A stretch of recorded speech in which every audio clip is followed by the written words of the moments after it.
Hello everyone, welcome and good evening. I'm James Harding. I'm the editor and co-founder of Tortoise. And Wednesday is our open news meeting. There are three quite obvious big stories, at least if you're sitting in London. One is the Prime Minister's quick, let's call it, apology and on to other business. The war in Ukraine and the Rwanda policy. Those are the three that I think are probably front of mind for me. The nature of the open news meeting, as you know, is to try and make sure that we hear things we're missing and test out some of the things we're thinking, do it amongst ourselves, i.e. the people who work for Tortoise and our members who help inform what we do. So please weigh in. I got a message from Louise saying that she's actually going to kind of get stuck in relatively, and a fourth, exactly. So Louise, before we even get going, do you want to just tell me what Wimbledon are doing and what you think of what they're doing? They are banning Russian players and Belarusian players, and I mean, completely against, how the world of tennis works. It's not a nationalistic sport. I mean, people turn it into a nationalistic sport, but I mean, I think it's outrageous. I think it's terrible, and Daniil Medvedev, who has briefly been number one, is number two. And you think what these players put into their lives, yes, they're Russian by birth, they're by nationality, by ex-loyalty probably, but, they're primarily tennis players. But surely, sorry, I'm really surprised you think that, Louise. Isn't it the case that actually, if this is a way of putting pressure on Russia, I mean, it's a relatively low cost way of putting pressure on Russia.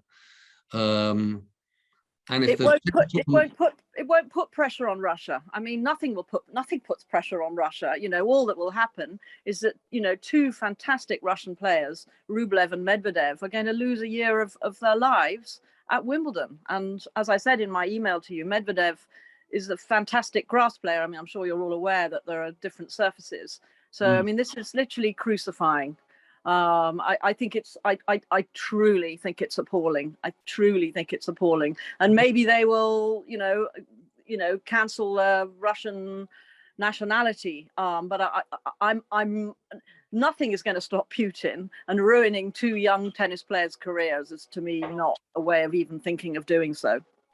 All right. Well, listen, I'm going to, Louise, I'm so amazed. There was my colleague Keith Blackmore had this brilliant thing, which was if you were in a newsroom and someone spoke with that kind of force or passion, you don't get in their way. Right? I.e., there's going to be a whole bunch of other people who feel the same way. I'm just looking at Charlie Massey, who's nodding, I think, when I say I'm really surprised that you have this point of view, because I'm definitely one of those people who thinks, yes, do everything you can to put as much pressure on Russia and inconvenience every citizen of Russia as much as is humanly possible, given what's happening. But I'm gonna, if I can, I'm gonna sort of hijack your point, Louise, because I was thinking today, what are you, when we set up the thinking, the idea was, it was essentially you were bringing together the leader writers and the letter writers. You would have an attempt to write an editorial, but you'd have it informed by people who worked inside your newsroom, but people outside it too. And I just thought in today's open news meeting, I'm going to try and go after two questions that you would sensibly ask in a leader conference, and see where we get to in terms of trying to write a leader. The first question, I think, would be, in the event that Russia either assassinates President Zelensky or drops an in-theater nuclear warhead inside Ukraine, i.e. a short-distance nuclear weapon, what should the West do? At what point does the West engage militarily with Russia itself? So that's question one. And the second question is, if the UK government's Rwanda policy is ungodly, in the words of the Archbishop of Canterbury, then what does a person who's seeking to act morally do in terms of either opposition to that policy, non-compliance with that policy, or resistance to that policy. And I just think they're good tests for us to work out, rather than just sort of observe the problem. How would you respond to it? So I'm going to just start. This is unfair because both of them are really hard, and I don't have an idea. I don't, in this case, have a cooked answer to either. But I'm going to start unfairly on Giles, but Giles and I both agree that we don't have an answer to the Zelensky assassination nuclear strike. But Giles, can I just tell you why I think it's worth thinking about? Is I'm 52. My kind of worldview is essentially shaped by 1989. I haven't had to try and think about this kind of problem ever in my life. And I keep worrying. I found myself in the middle of the night, weirdly, worried about Mariupol and the possibility that these recurrent warnings are actually going somewhere. And that at some point, do you remember the thinking we had where that general said there are two kinds of nuclear strikes? People always think about long-distance intercontinental ballistic missiles and a strike on Washington, but there are shorter distance nuclear warheads that can operate over like a 15 to 30 kilometer distance, and that can be used, quote unquote, in theater. And I kept thinking to myself, what if the Russians keep on saying, leave Mariupol, and then eventually say, use one of those kinds of weapons in that context? What does the West do if Article 5, NATO's Article 5 hasn't been invoked, but they've used a nuclear weapon? The reason I said just before we started that I don't have an answer is A, because I don't, and B, because people who should know better, who I've been asking in the last sort of hour or so, don't either. But our colleague Jasper Corbett had some good ideas, so I'm going to parrot them. He's listening in on his bike, so we're not going to ask him to say, first, do no harm, right? Don't go crazy, don't overreact. It would change everything. It would be obviously terrible, but it would possibly legitimize courses of action that we regard as illegitimate at the moment. And the two things that it might change without any action taken by any NATO party is China's position vis-a-vis Russia, India's position vis-a-vis Russia. Let's give time before overreacting to see. We've always said that Xi Jinping is perhaps the only person in the world in a position to make the call that says, Vladimir, stop what you're doing. Perhaps he hasn't done so far. Perhaps that's the moment in which he would. Second thing is perhaps it's the moment in which finally the sycophants surrounding him, or perhaps the less sycophantic people in a different concentric circle, not in the Security Council, who were all humiliated in that meeting before this all began. Perhaps that would be the moment at which they would move against them. So I would have thought rule number one is like a geostrategic version of the Hippocratic Oath: first, do no harm. But the other point, perhaps to bear in mind, this was Jasper's parting point, is you would presumably, I'm not saying obviously, but presumably know where the weapon came from precisely. You know, we all know now that the battlefield intelligence on which Ukrainian forces are acting is largely provided by US drones. So you'd have a pretty good idea of where it came from, and you would, I submit, have a cast iron excuse to attack that point with conventional weapons, whether it was in Russian territory or not. Those are just some first thoughts. And let's do. Why don't we do the relatively easier one first, Giles, which is assassination of Zelensky. Oh, that's the easy one, is it? In theory, it's easier because you could see something that is proportionate, which is legitimized, you know, as I think Senator Lindsey Graham has already called for, assassination attempt on Putin, that the West would then say, if they've legitimized an attack on a head of state, we legitimize Ukraine's attempt to respond. that seems proportionate. It's proportionate. I think it seems to be completely nuts.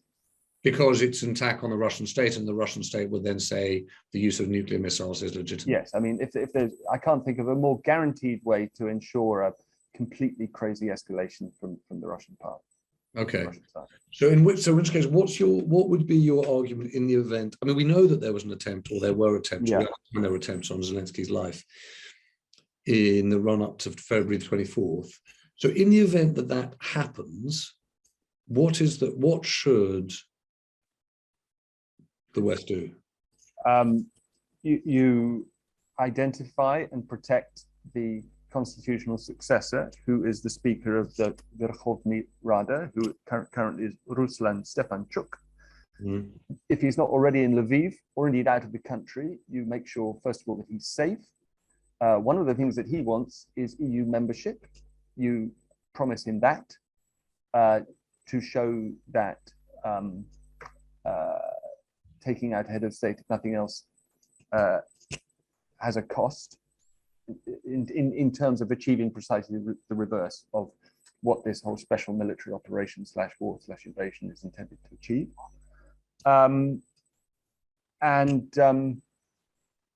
Well, the secondary question is whether the assassination is accompanied by, capture of Kiev and the installation of the stooge. Yeah. But I don't know what you do next, and that's why I actually think that this is the more difficult of the two questions. Because so the nuclear. All right, then let me just go back to then. Now we've got to redefine which of the two difficult questions is more difficult, but let's just assume they're both difficult. What do you do then in the event of an in-theater nuclear strike? You call Xi. So that you have an agreed position in response. You say, Xi, this is your moment to save China from pariah status. Okay. Okay. Anyone else who wants to weigh in, just put your hand up. I'm going to ask Matt what he thinks next. Matt, what's your view on both of those? I think the assassination of Zelensky is the easier one, because horrific as it would be, as Giles says, the Constitution sets an order of succession. I think that Stefanchuk would be the titular president pro tem, but I think Kuleba, the foreign minister, would probably be the operational commander if Zelensky is killed.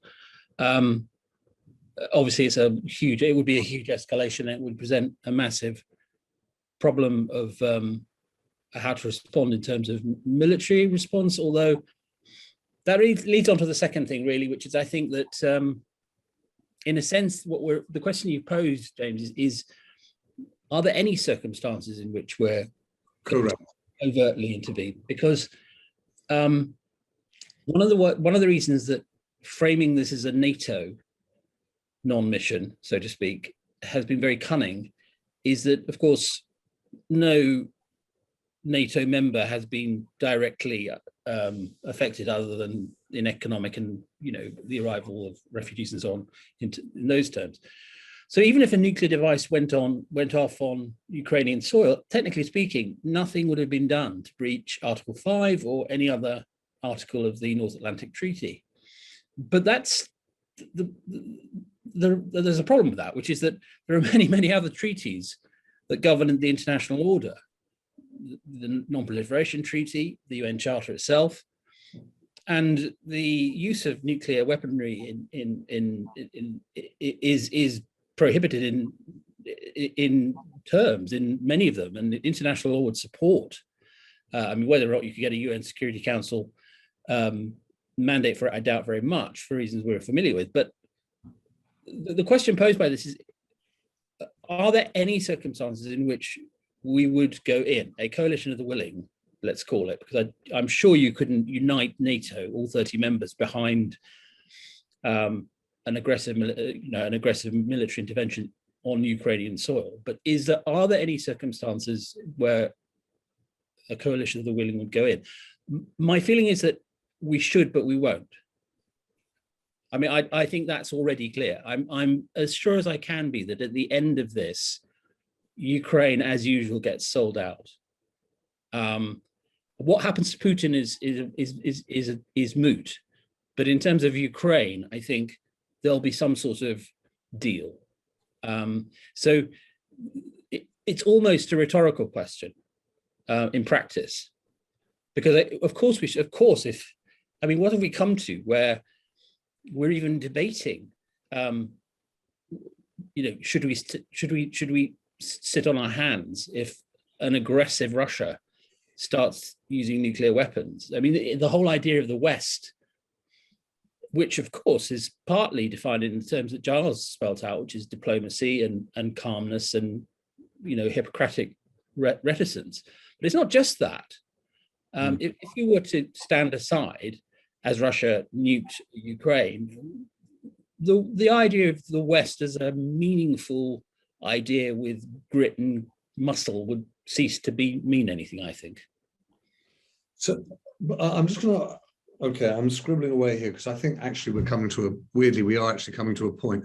Laura, just out of interest, do you hear much talk about this? I mean, I'm presuming there are people sitting in some version of a room without windows trying to game this one out. I mean, it's different to other issues in Westminster, right? Because you're very unlikely to kind of see the inner workings of decision makers, particularly within places like the Foreign Office. But you do get sort of daily briefings on the situation, and there seems to no one will ever be drawn on a question like that, and you will get explicit questions like that to very senior people in the Foreign Office or in security, and they'll quite understandably never yield on that. And I think Westminster, famous for its short-termism, particularly so at the moment when everyone's consumed with Partygate and various other, scandals. There is very, very little discussion of long-term strategy towards Ukraine, and very little discussion about what would happen in the situation of an escalation in the nuclear way that you're describing. So really, unfortunately, no. Is there anyone else who wants to weigh in on this? Sorry, Charles, you want us to come back in?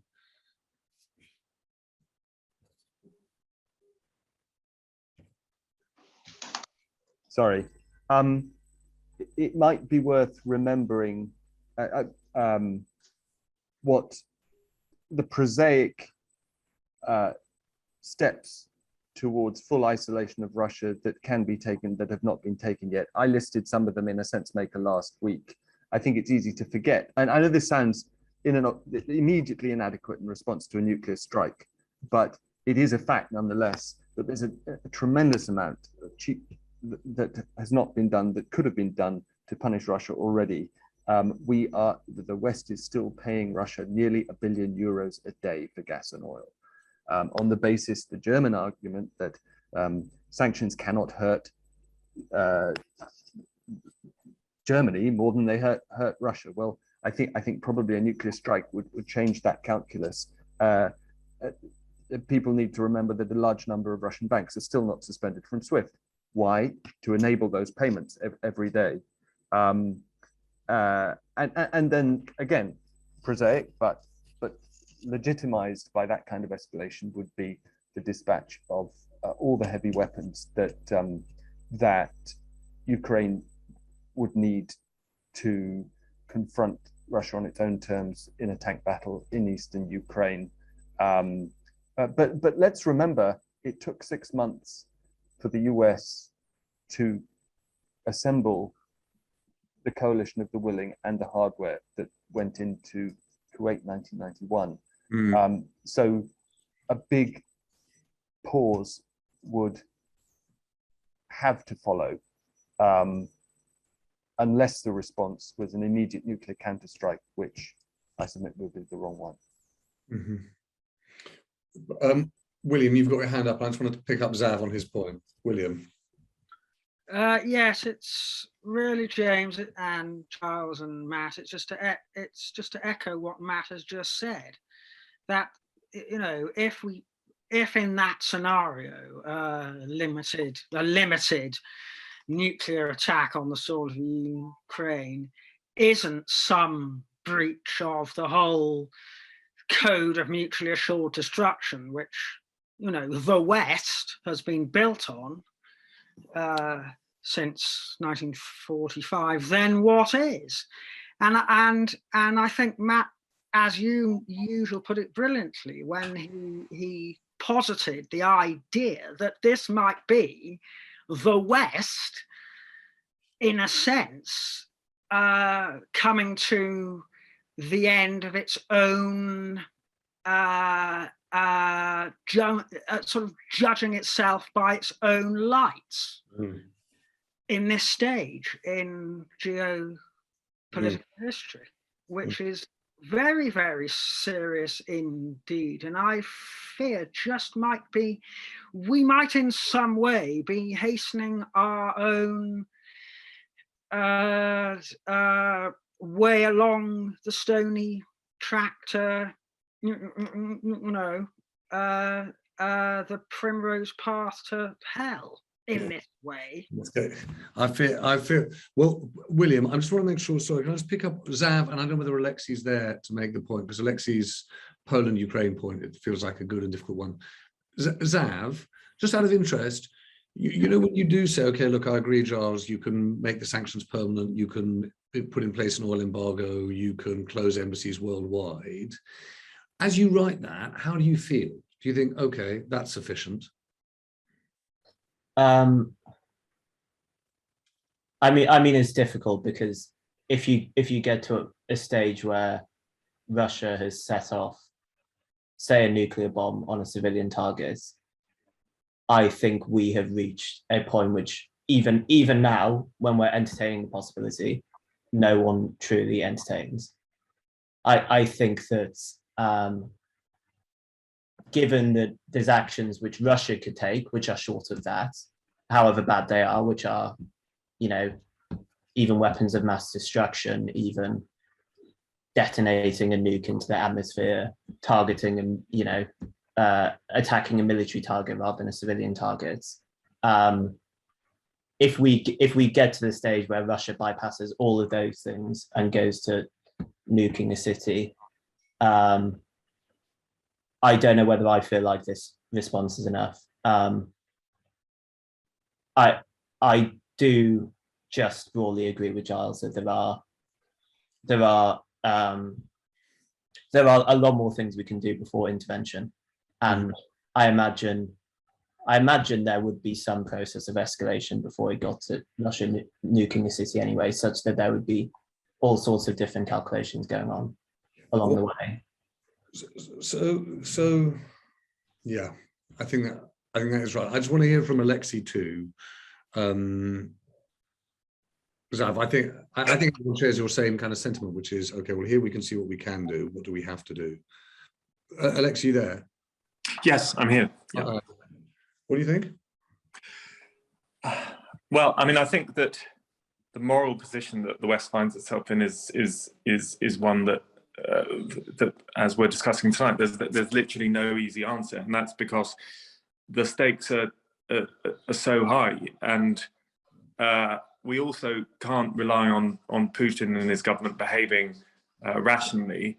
And we know from the little we know about how these things work that escalation can happen quickly and can quickly get out of control. So I think that it's almost a more difficult question for us, what happens if he attacks a NATO country, than it is, what do we do if he sets off a nuke in Ukraine? I think if he does set off a nuke in Ukraine, my instinct would be to side with Giles, not because I don't think it's right for the West to intervene, but I just think that the stakes you're talking about are so incredibly high that unless he has breached some pre-existing red line, then to retaliate seeks an escalation which we might not recover from.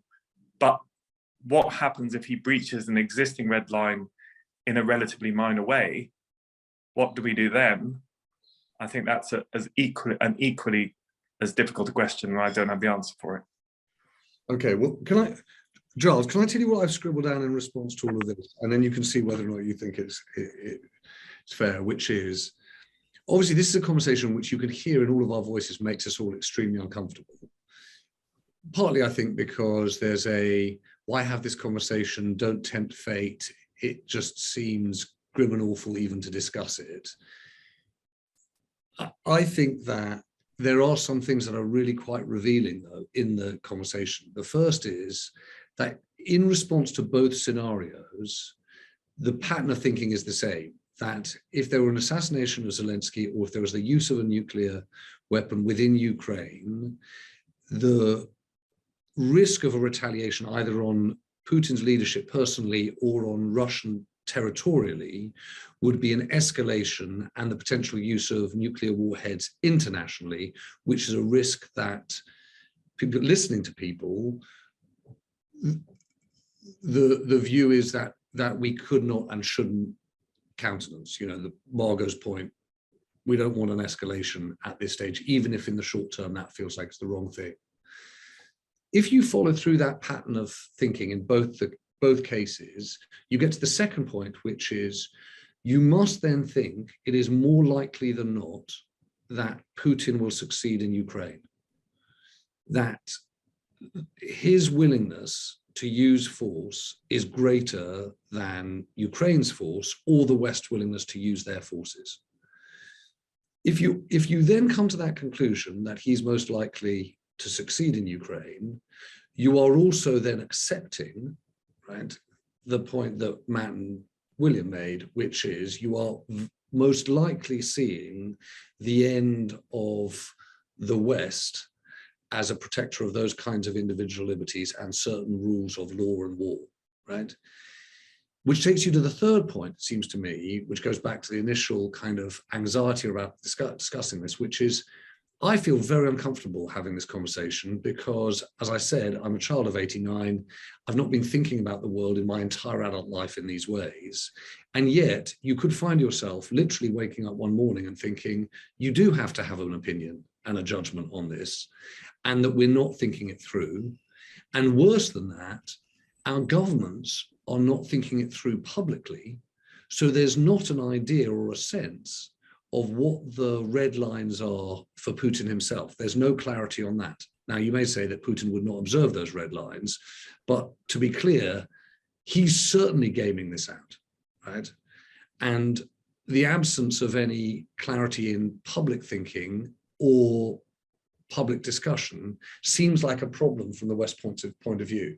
So I think that I get to a point that is, I fear the inadequacy of our response, and I'm also aware of the inability to come to a fully informed decision now, but make the argument that we shouldn't shy from these questions. That would be mine. And i.e., you've got to come to a view that's probably more than an oil embargo and a withdrawal from embassies.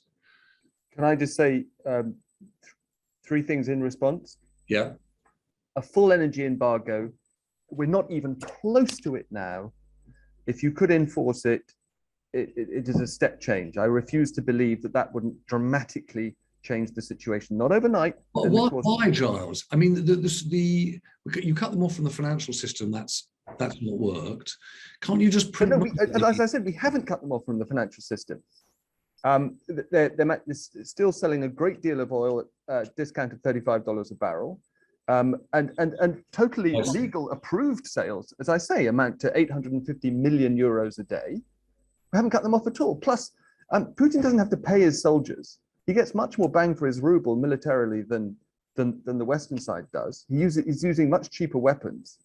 Zav actually raised this point in an email to me earlier today. How come the Russian economy hasn't ground to a halt as we hoped it would in the course of the past 7 weeks? There are myriad reasons, but those are two of them. India is still buying shiploads of Russian oil at an irresistible discount. But we're not even close to a full energy embargo. It's totally dependent on energy revenues. That needs to be tried. But the other, if I may, the very quick 2 points in response is I don't accept your second point. You described our discomfort with the scenarios, and then you said you must then think it is more likely than not that Putin will succeed in Ukraine. I don't accept that. I spent an hour on a Twitter Spaces on Monday with Anders Aslund, who is gung-ho for the Western side of this conflict militarily, former Swedish diplomat. 650 people listened in, but he and others are actually pretty confident that the Ukraine will prevail, in the battle for Donbass, that the weaknesses in, I know what you're thinking. I'm skirting the hypothetical that you want us to focus on. Yeah. No. But I'm relieved to hear you do this. But well, I don't necessarily share the view that I mean, Sam Cranny Evans came on a podcast that we hosted and said, no, the Russian artillery army will grind on to victory. Just you watch. But we'll wait and see on that. I just to come back to point number 2, I don't think you necessarily have to conclude if your view on the assassination and the nuclear strike is hang fire, don't go crazy, or don't respond in kind, that doesn't necessarily mean that he succeeds in Ukraine. I think it is highly likely that the weaknesses that emerged in his ground army in the battle for Kyiv will be in evidence as well in the battle for Donbass. And the only other point, which is arguable, and I don't really have a position on it, is that you suggested that there has not been enough clarity on the Western side about the red lines. There is a perfectly legitimate argument that says, no, this is precisely when you want to have constructive / scary ambiguity. Okay. I'm reminded, Giles, of those conversations where you get to the end of it, you're like, okay, great. Well, why don't we come back to that tomorrow? So all right, let's have see whether we get Dave Taylor's minds. But no, we've worked together long enough. Thinking, God, that's important. We must do that. We don't know what we're going to do. Let's give it another try tomorrow. Let's turn the second half we can to this Rwanda question. And John, I'm very grateful to Lior and Sigal for joining. If you read The Sense Maker today, Lior and Sigal, we haven't met before, so apologies. You don't know me. I tend to give quite a rambling introduction, so thanks for being patient. And there's like a minute more. We do this daily Sense Maker email. Giles runs it, in fact, and today we tried to take a long look at the Rwanda policy. And obviously one of the things that people have begun to ask about the Rwanda policy is about Israel's Rwanda policy and what we can learn from it, given what's happening in the UK. The question, I think, it might have been before you came on, was in light of the fact that in the UK, the Archbishop of Canterbury, right, so the head of the Church of England, came out and described this Rwanda policy as ungodly. And the question that I've got is, if you're, not just if you're a Christian, but if you're a moral person and you agree with that view, what do you do in response to this policy of sending single male migrants to asylum seekers to Rwanda? Do you oppose it? Do you have non-compliance? Do you actively resist? Before we get to that, would you help us out, Lior? I think I'm right in thinking that you've studied the sort of fate of, I think it's as many as 19 Israelis who, or not 19 asylum seekers who made it from Israel to Rwanda and what happened. Can you just fill us in, but treat us as completely new readers? What was Israel's Rwanda policy and what's happened to the people who were sent to Rwanda? Okay, first of all, good evening and thank you for inviting me. Thank you. Actually, Sigal and me share a common thing because both of us studied this topic, so she will have something to add, I'm sure. We interviewed people who left Israel to Rwanda under Israel's scheme of voluntary departure. And I wonder, maybe I should say a few words generally about Israel's policy towards refugees, just to put a context to to the policy. Yes.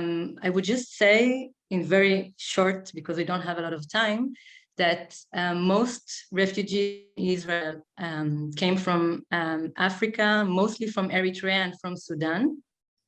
And they live in Israel under a temporary protection visas. So most of them are not recognized as refugees. And they live in Israel for many years without any access to welfare or health rights, to work permits, etc. So Israel's position towards them is actually, it's a declared position, is to try to make them live, to make their life very, very miserable, so they will just choose to live, so-called voluntarily. And what happened in 2013 is that Israel signed an agreement with two countries, Rwanda and Uganda, and started voluntarily deporting people to these countries. I think quite differently from the UK scenario, is these agreements were secret. So we didn't know what happens to these people, and we didn't know what the agreements entails. And about 4,000 people left between 2013 and 2017, sorry. And according to the UN, only 7 people of these few thousand deportees actually remained in Rwanda. So let me just, sorry, you want to ask something? 7 people out of the 4,000. Exactly. Yeah. Israel paid, how much Israel paid Rwanda in this process? So according to the media, again, everything was secret, but it was $5,000 per person to Rwanda, combined with $3,500 paid for each person who is willing to leave. And to be honest, I don't know, maybe Sigal would know, I'm not sure if there were other, there was other money that was involved in these agreements. You know, it could be that more money was paid to Rwanda in other means, let's say weapons, or, you know, it was secret, so we didn't know, but it Sigal, could be more than that. Sigal, can I just ask you about that? Do you know? Yes, I would like to add to what Lior said. I would like first to say that Israel had a very determined policy since the first asylum seeker has reached Israel in 2006. I would like also to emphasize that in 2006, refugees started coming to Israel for the first time. We did not deal with refugees till then. And from 2006 to at least 2013, when the when the wall, the fence was finished built, we had 64,000 entries of asylum seekers into Israel. A lot of them were deported from before they even entered Israel. They were deported from the prison they were kept in when they came. I want to add something. First of all, I was in Uganda. I traveled after to interview a lot of the refugees that were deported through Rwanda and Uganda. And also later on, I traveled to Europe to get testimonies from asylum seekers that made the whole journey through Libya.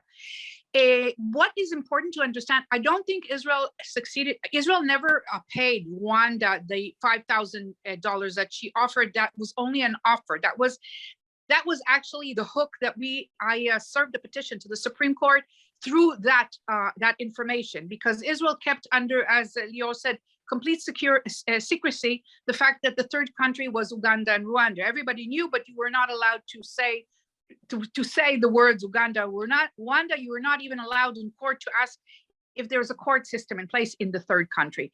We know, I asked for information, release of information from the government in 2015, and we know that 4,000 people were sent to Rwanda and Uganda. Eventually they were sent much more. It's important to understand what Rwanda and Uganda... Sorry, Sigal, forgive me.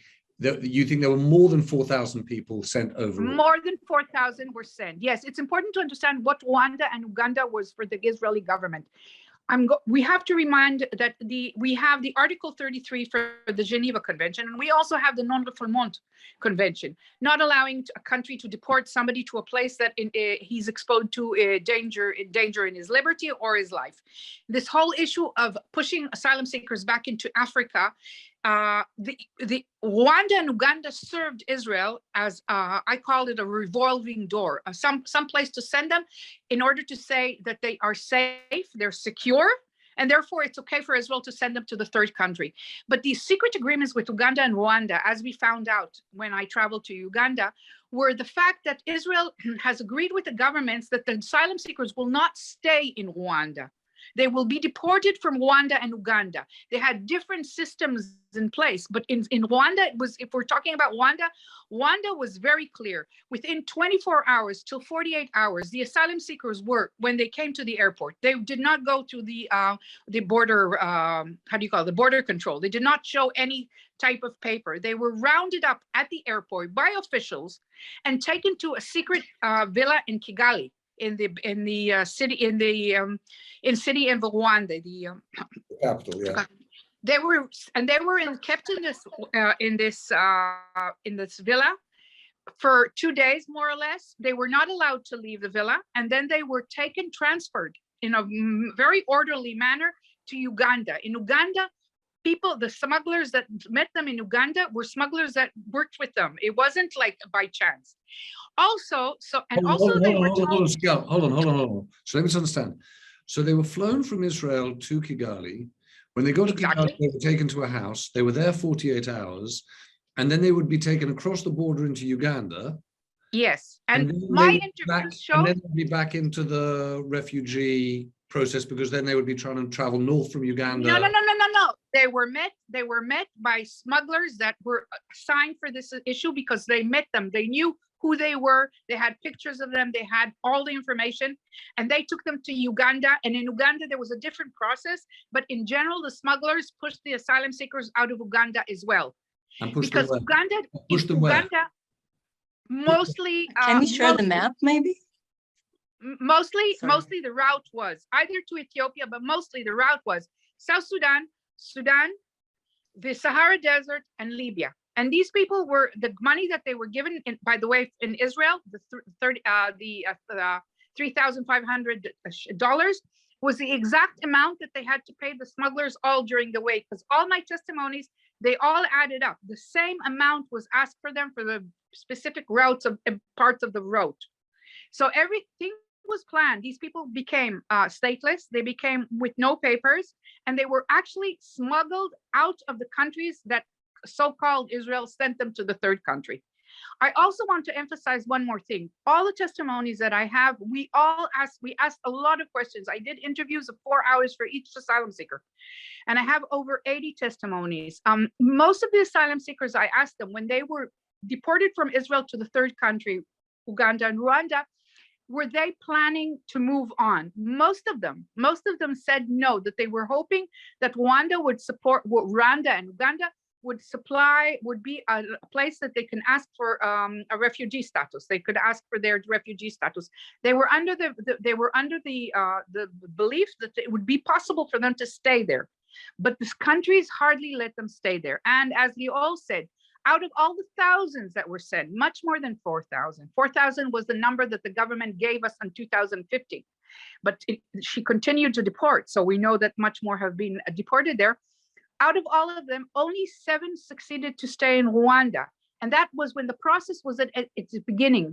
They were deported around 2000, at the end of 2013, at the beginning of 2014.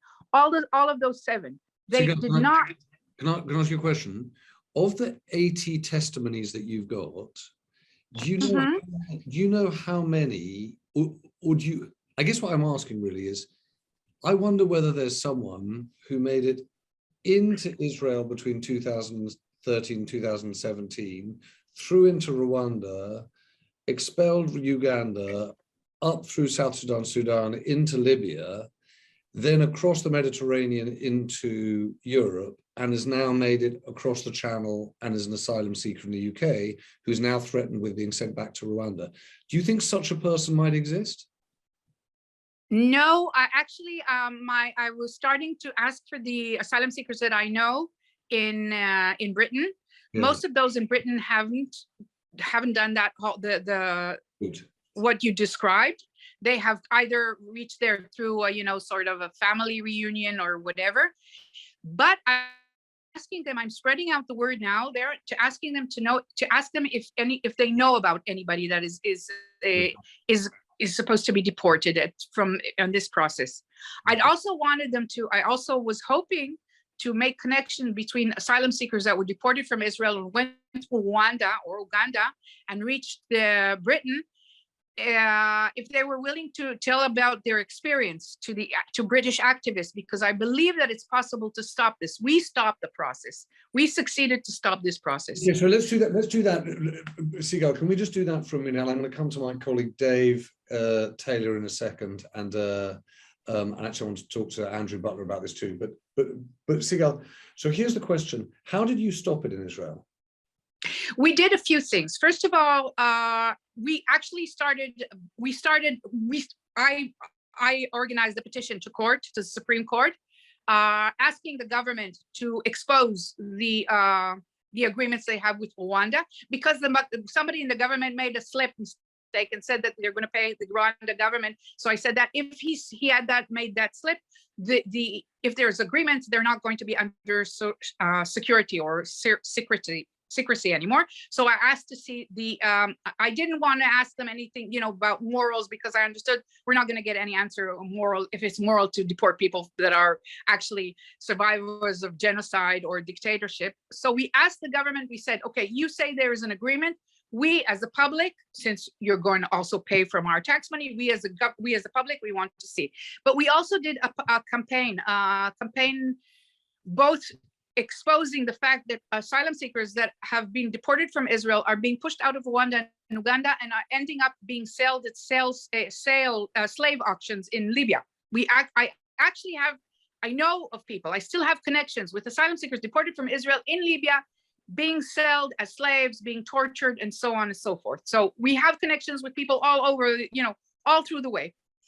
And so we had a campaign, and we also asked the Israeli public to join us with the campaign. We took pictures of a lot of asylum seekers that were about to be deported, and we took all their information with all the documentation that the Israeli government is giving them. By the way, it's not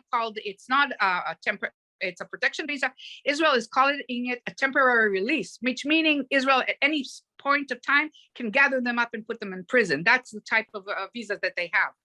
So we took those pictures with their documentation, spread them out in the streets, all over the streets, showing the Israeli government that we're not going to allow them to make these people disappear again. We know that Israel is responsible. And you have to remember that Israel did something that was against the law. Israel has, the whole idea about Rwanda and Uganda is to detach itself legally from the non-refoulement, from the Article 33 of the Geneva Convention. So we were showing Israel as activists that we know that Israel is doing something that is against the law, saying that if these people disappear, if these people are deported, we are going to act on their behalf legally. Sorry, Sigal, one other thing. Why is this in contravention of Article 33 of the Geneva Convention? Because Article 33 says that a country that deports somebody to wherever, let's say we have somebody from Belgium come to Israel, okay? And he is in danger if we either return him to Belgium or to France. He's in danger. His life is in danger and his liberty is in danger. If Israel deports him back to any place that endangers him and something happens to him, the legal responsibility lays on the country that deports him, on Israel. Right. This is what Uganda and Rwanda was for us. They were detachment. They were a place that we can send them and say they're safe, they're okay there. Yeah, but Israel knew they weren't. But the point is that Israel knew they weren't, so they were okay. Sigal, forgive me. That Israel made secret agreements with these governments that allowed them the smugglers worked with Israel. Some of the smugglers were asylum seekers here in Israel that created a chain to push these people out. Okay. Push them out of Uganda and Rwanda. Sigal, forgive me, I'm going to interrupt you for a second. Leo, I can see your hands up. I'm going to come back to you in 1 minute. I just want to, just in the light of having heard Sigal, I want to just hear from Dave and Andrew, because, well, Dave, do you want to give people a bit of context for what you've been thinking about, how you get into the whole question of immigration and asylum and borders in the UK, but also whether you'll just take on the question that I put at the beginning about opposition, non-compliance, resistance? Sure.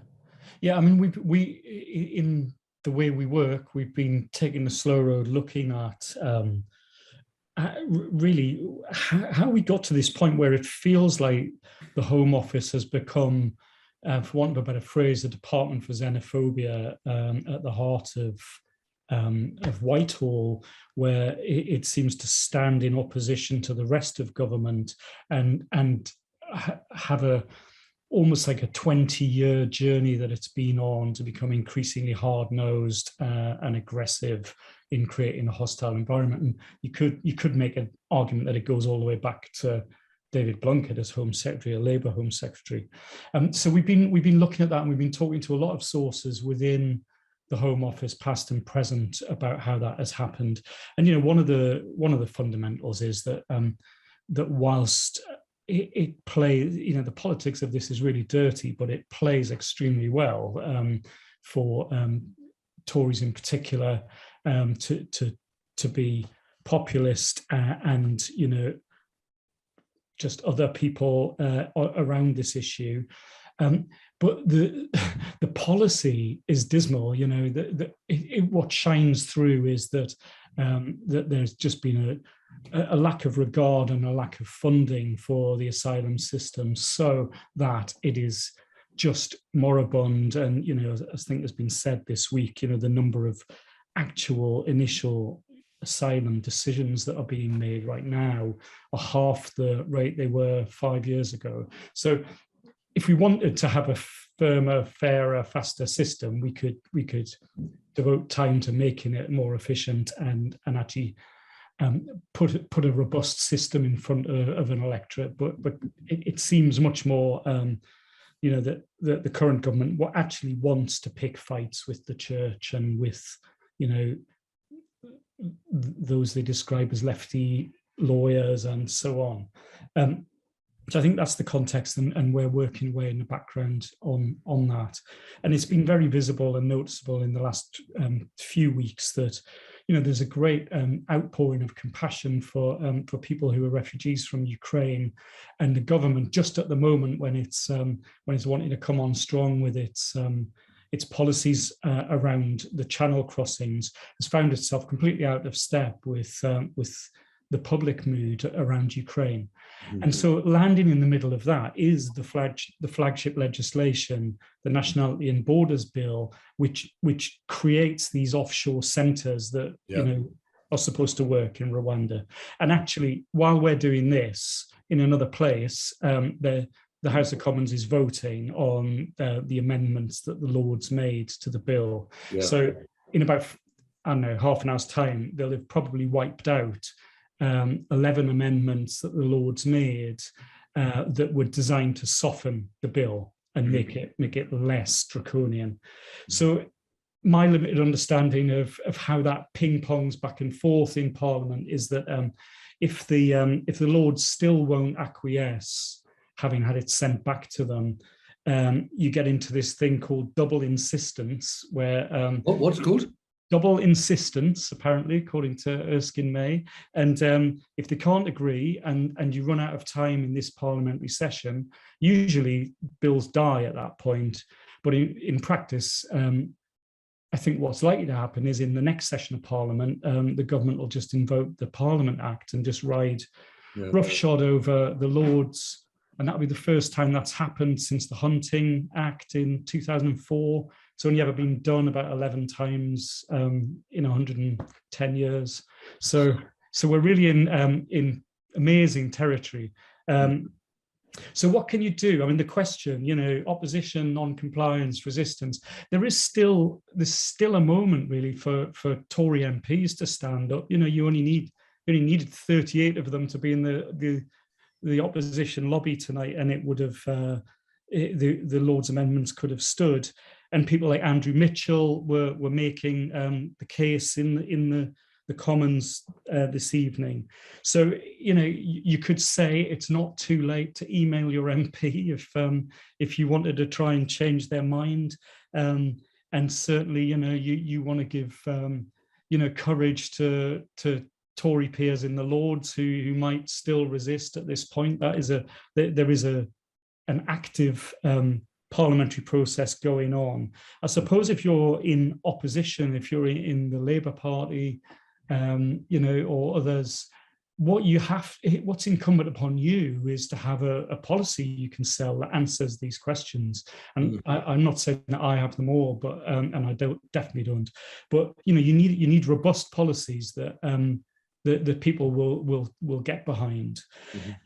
I think if you're working at the Home Office or the MOD or the Treasury, you know, you should be a whistleblower. You should leak. You should put correspondence into the public domain. You should, you know, having worked in the States in the Trump era, you know, there are lessons from there where, when political norms are ignored, you can respond in kind. So you can slow roll if you're in a department, you know, you can obstruct, you can call out, you can leak, you can resign. General non-cooperation. Hopefully, if you're in the media, you're not supine and just carrying water for government. And you know, it would be open to us to name individual MPs who had voted, you know, in favour of the more draconian measures and ask them to explain their decisions. And then I would just say, finally, like if you're a person, like a voter, you know, there are elections on the 5th of May. You can choose not to vote Tory. There's 47 unitary or 47 Tory-controlled authorities that they could lose. So you could vote. But I think again, the lesson of the Trump era was, you know, for like, you know, shocked progressives. They did basically three things. You know, they started paying more attention and signed up for shit ton of alerts on their phone and got horrified every second. They went on marches and they donated money to causes that they cared about. So you can actually, you know, just chiming in with the stuff that amazing stuff we just heard, the energy of all of that campaigning. Well, in that spirit, Dave, just forgive me for cutting you off just at the end, but we've just got a couple of minutes left, and Leo's got a hand up. Andrew, we'll have this conversation in the office tomorrow. Forgive me for kind of no problem leading up the garden path. But Leo, will you give us the last word? What would your advice be to us in the UK? Are you at a point anyway? But will you also say what you'd like to see the UK do? Yeah, I think just to follow also what Sigal have said. I would definitely advise to take, you know, from our experience in Israel and to resist this policy. And I would say just a few more short things. First, once people are in Rwanda, it's very, very hard to follow what's happening there. So once they're there, you don't know what is implemented. No one knows if Rwanda is following or not. So it's very unlikely to be able to do anything after they're deported. I think it's very important to press that it is a deportation, as someone just wrote in the chat. It's not safe, it's not voluntary, and the public should know that it is deportation, and the dangerous of what happens to people after they arrive there should be very much at the front, because I believe that once people will know, and this is what happened in Israel, people didn't know what happened to people that were deported on their behalf and on their name.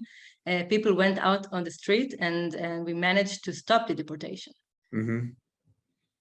So I think, I mean, the reason I should say, Leo, that we were so keen to hear from you and from Sigal is that it's unbelievable to see a policy in the UK, even acknowledging Lara's point in the chat about the public support for taking a strong line on immigration, where you've seen in the course of 72 hours, the leaders of the Church of England, Archbishop of Canterbury and York, talk about this as an ungodly policy.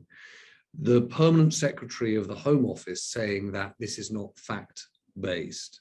The New York Times reporting this as a policy that essentially is an abandonment of Britain's commitments to refugees and asylum seekers under international law since 1951. And the reason I asked about the money is that the point that's made by a former cabinet minister here is that you could put everyone up at the Ritz. You could literally take everyone, the costs of it are so exorbitantly high. So in that conservative sense, it's uneconomic.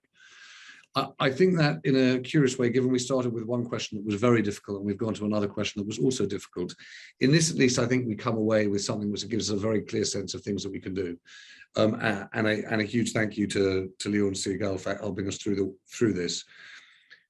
I found this one of the stories where I really felt helpless and confused and thinking, I'm not sure I want to be a part of a country that has forgotten the idea of its responsibility to strangers and responsibility to people in need. And that felt very bewildering and frustrating to me. And then enraging, because there is a high horse hypocrisy to what you see in the Home Office, which is the advice that was given, as Lara pointed out in the chat, to members of the House of Commons to be careful about their tone on Rwanda and the way in which they speak about Rwanda, as if to suggest the way they were describing the country was somehow patronizing or worse, racist.